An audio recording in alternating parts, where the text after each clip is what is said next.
السلام عليكم ورحمة الله وبركاته. هردفتوتا خبجمتوتا يوتيوب channel عرفيتو بجرا جرتو سنين جنة أرجع أني برتين أركبه يو خيط تنتاته كله تو برتين أركما مجاعة أكسيتي نمني أكسيت أربعان دارا قد أتوره هاتو تي أنا اللي باية تكن قرصة فيديو ثنا درات تيجورا هاتو أما مو أكسوما أسمان سلام تا قابل دمي هلتو. السلام عليكم ورحمة الله وبركاته. جالتم تو تابو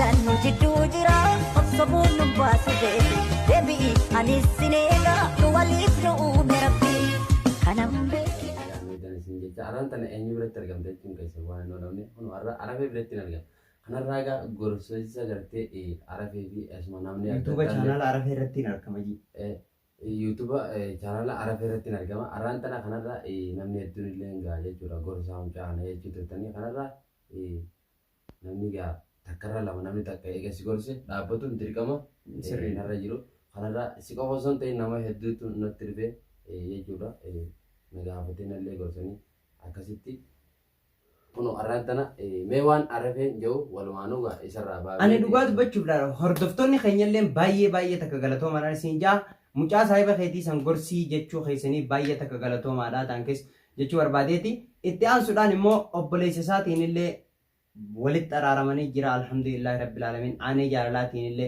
نتلين جتشو خنا درا غرسيني باي تكهم غرسيني إتيدو بچاترو خجرو رمضان سومنا ربي تأزديما كله وانا كنا تنديسي جتشوني تريچودا الحمد لله غرو إسان اللي ولت أرارمني جراني إساني متيتي نمني براتو ساعة نخيستي رمضان تأزديم جرا سومنا ربي تأزديم جرا addaan dhaabbatu qabaa jechuudha. Garuu alhamdulillah isaan nageenyi jidduutti bu'ee nagaa dhiifamaa obboleessa kiyyaa jeenii ture jechuudha. Garuu an kana dhibu jechuudha. Killee an yeroo hedduun si gorsaa ture. Viidiyoo hedduu taniin maraa ture. Garuu maaliif nama dhageenyeeti?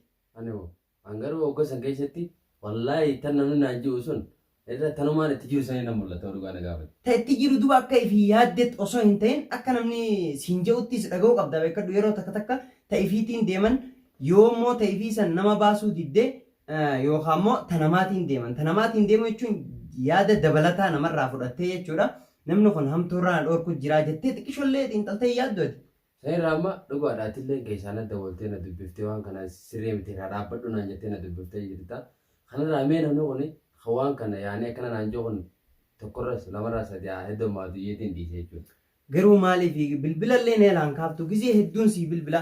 Gizee hordoftoonni faan karaa keessaatiin naa bilbilanii dhaqiitii xillee kana waan akkanaa kana dhaabi jiinii waan jecha hamaa akkanaa kanarraa gocha akkanaa kanarraa namni illee koomii hedduu sirra kaasu jira irraa dhaabuu jiinii saahiba keetii mucaan kunii gizee ja'an ati xiqqishollee sitti hin dhagamu garuu an baay'ee takkan lafee atillee garuu waan hedduu takkana gootee turte bilbilallee neelaan kaaftu an baay'ee natti dhagameetiin arrammoo gaajjeetuma. Viidiyoo tana duraa keessatti hordoftoota keenya nin dhufaa xillee dhaqeetiin haasofsiisaa waan inni keessa jiru maaliif akkana ta'a mucaan kunillee isiniin jeetiin ture akkuma gartanii jechuudha. Garuu immoo har'a xillee bira dhufeetiin akkatti lafa qabee bira jira. Haa ta'u obboleessaatiin illee alhamdulillah waan irraa dhaabuu jenneen illee dhiifama gaafatee jira. Akkasii garuu gorsa keenya mee hanqabta akkas fayyadeeti. Baay'ee takka Oromooti illee ni galatoomfadha. Asumaanuu isinillee nagarsuuf baay'ee takka galatoomaa isiniin jecha. Kanarra Maatii Ramadaaналlee waan as deemaa jirtu nama tokko walitti aartee illee afooyitee jechuun waan bareedaadha akka mataa jetti. Kanarra ammoo falatee anillee nama kalee fi deengadda dura aanee biraan ture aaneen bira dhaqeetiin isallee fayyifadhee isa biraan ture kun dhufuun kuyyaa'u amma galgala kanaa jechuudha. Tole garuu ati kanarra ammaas akka tanuma keessa tolaa oroo illeen gadaa kana qabsiise sababa sanii gadaallee bakka inni bu'een garee barbaada isaarraallee turre. Kanarraa ammaan borus isa biratti isa kana dhaynee barbaadu jechuudha. Bakka inni isa geessan hin argamne namni kun shiftaan qabame jechuudha. Askaraan qabame bakki inni hungeeffame hin beekamne jechuudha. Siifi tolaalleen bar nama tokko taatanii maaliif yoo gizee haadha manaa ta'eetiitii walitti araaramii siin jenne hin dhageessu. Ati tun daa'ima irraa qabda haadha manaa ta'eetirraa illee haa ta'u san bira hote. Waa'ee aanee irratti illee akkasiin nu cinqaa turte garuu mucaa mataa akka jabaachuun kee kun baay'ee takka na gaddisiiseetiin arra deemee gaa jee si bira dhufe akka lafa si qabee jechuudha. Haa ta'u aaneedhaan walitti araaramte akka kanatti walolchaanis duraan waan irra walirra turtanii ni beeyta garuu golchaan nama sirra wanniiti karaa keessaatiin dhiifama siin jee jira haa ta'u atileen dhiifama jettee jirta garuu ati maaliif akka takkatti garaa jabaattu akka mataa jabaattu saahiba akkanaan harkeetumaa hin beeku maaliif akka akkana taatu garuu baay'ee takkana dhagahame. Tanarraa beekadhu lolli gartee haadha manaatiif jaarsi abbaan manaa hedduu waan basiidha san numatu fitataa rakkoon qabu kanarraa atillee garuu haadha manaatiin illee wal dhabuu kanaaf jechuudhaaf baay'ee takka galata maali kana numa dhumti namni arrabaa bilkeen wal madaan. Obboleessa kiyya soomanaatu as deema rakkoo hedduu kanarraa bilisa ta'e jennee si gorsinee viidiyoolee waraabne karaa hedduudhaan jechuudha raakshinii illee ati abadan nama numan dhageessu jechuudha haa ta'u garuu amma haadha manaa keetiiti waan maalirra waliin geessame. An kana beekta akkuma duraan beekamu atillee waan san agartee ta'u osoo siif kaasuullee hin feene waanuma agartee duraan an dubbadhu isaa irratti as deebitee waan kana dhiiftu wandiiftu maal naan jettee natti kaatee kanarraa anis isiin sun nakkuudhaaf baay'ee takkaan galatoomfadha malee haruma nagaa irratti na deebite malee garaa hamaa kaniin duraan deemu ture isaa irraa na deebite jechuudha. Alhamdulillahi dhaqee obboleessa kiyyaanis walitti fayyee dhiifama gaafadhe waan jiruufi kanarraa isillee duraan dhaqee na viidiyoo isin gadhiifte dhaqee na walitti fayyisaa inshaallah bismillah itti dubbattuu turte.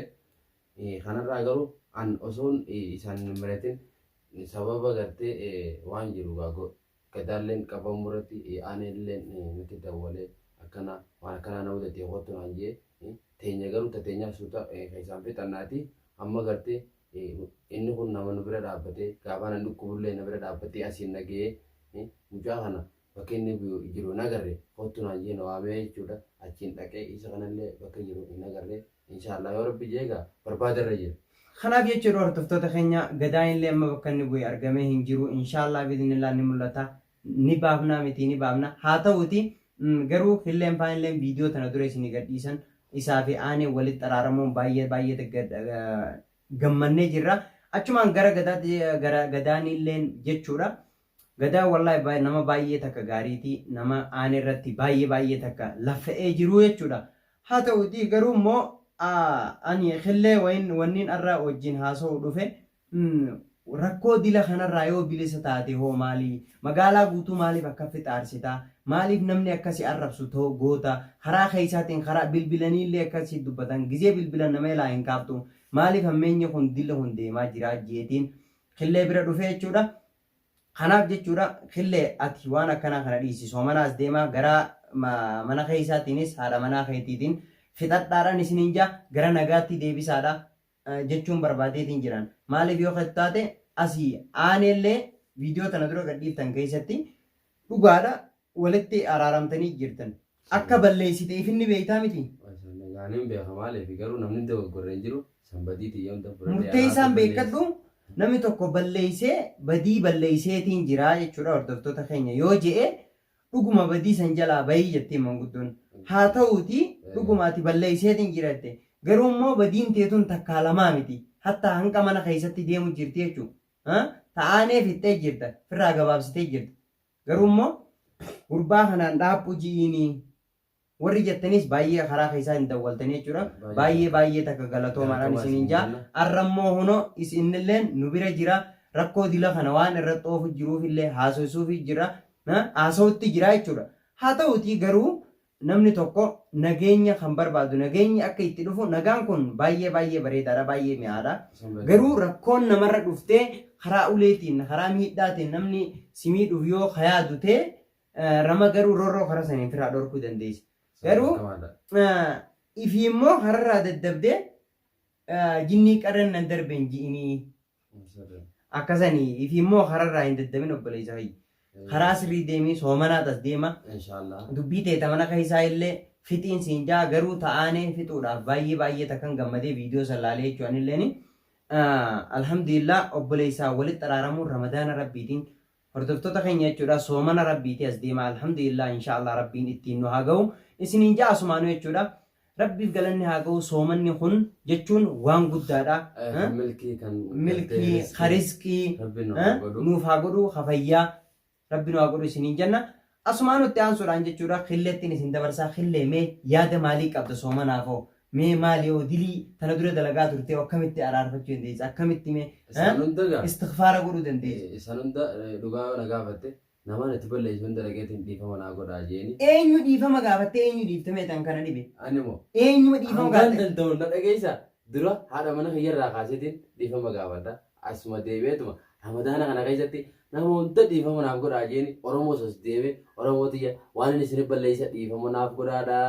Kan gartee amantaa qabdaniin kuno dhiifama naa godhaa isin jee jiraan tiyya maaliif akka fayyaan jechuudha. Akkana jechuun hordoftoota keenya killeen akkanatti rakkatee lubbuun itti dhibamtee ambira dhufnaan jechuudha.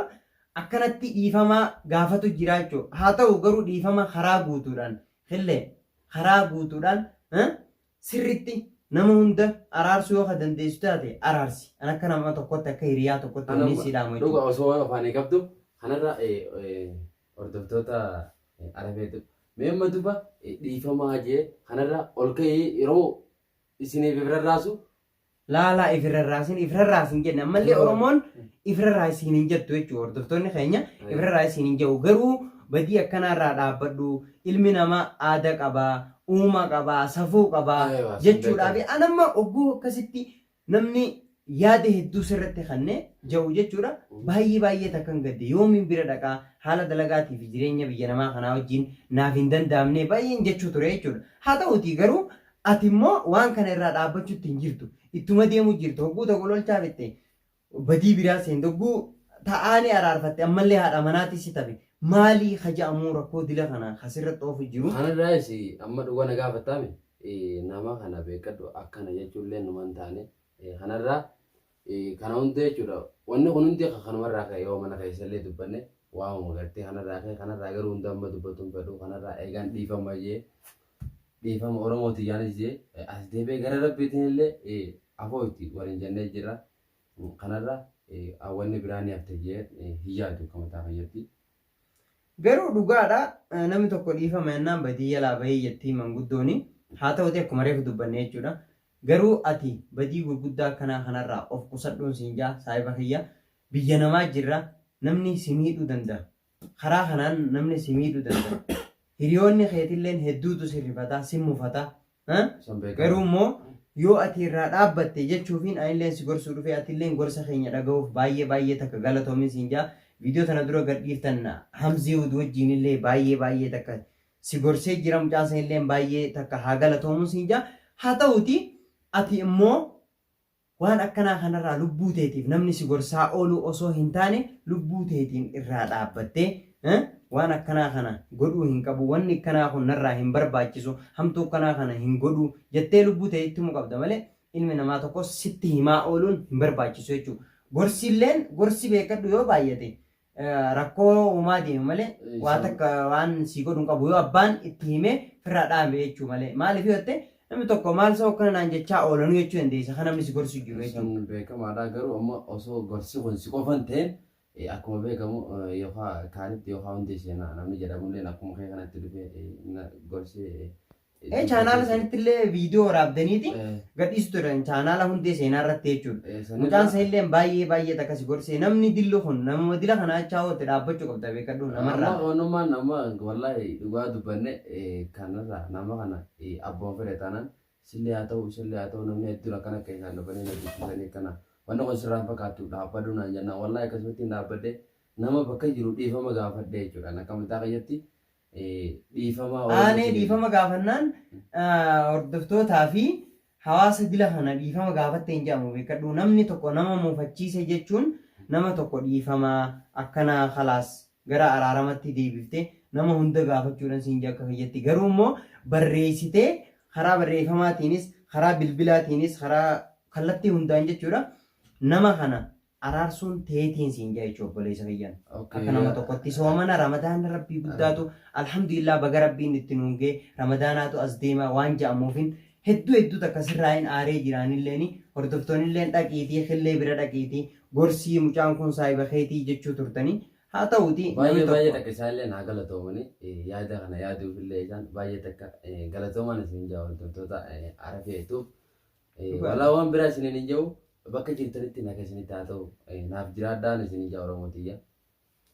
dhugaadha galatooma hordoftoonni keenyallee baay'ee galatooma namni tokko badiirraa nama qabe yookaan nama dhaabbu waan akkanarraa jennaan baay'ee takka bareedaadha jechuudha alhamdulillahi rabbil aalamiin akkasii jechuudha soomana ramadaana rabbiiti as deema baga rabbiin ittiin nugee baga lumaanuu warra amatu akkanatti soomanu rabbiin haa taasisuun isiniin jaa inshaallah biidnillah jechuudha kanaaf jechuudha khilleen anni hayyamaa hun seene hayyamee garuu akkanatti gizeen bilbileellee hedduu bilbila na elaa hin kaasu hordoftoota ilaa illee namni hedduun jechuudha karaa keessaatiin ijoolleen Masriirraa biyyarraa akkasuma Suudii Arabiyaarraa itti dawwalanii inni hin kaasu telefoona karaa feeteenu karaa intarneetiitii fi keessaatii yoo dawwalteef jechuudha maaliif akka inni hin kaafnellee amma garuu isinii lubbuu itti rakkisee kanatti nu gaafadhee akka hiriyyummaatti innillee narraa qaanfate akkanatti na laawwaachuu kanaaf baay'ee takkanatti tole. Dhugaa na gaafatte odoo namni tokkoof lama kana gartee dawwalee kana naan jiru taate dhugaa. Kanarraa namni kun nama hedduu dawwala. Hafuun ati salaan dawwala, kun imoon dawwala, kun gartee waasaatiin dawwalaa jiru. Mee nama kana kam deebiseetiin kam dhiisame?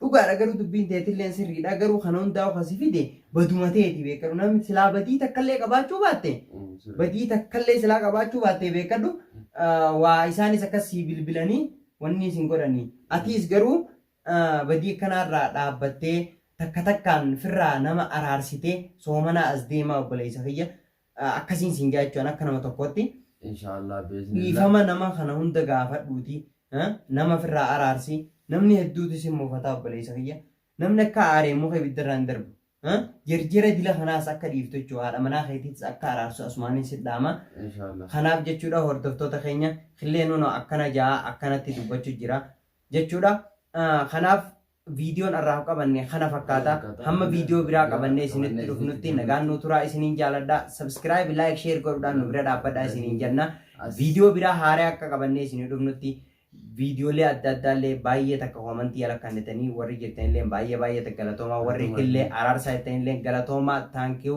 nuuf jiraadhaa isiniin jenna isiniin jaaladha. Assalaamu alaikum warahmatullahi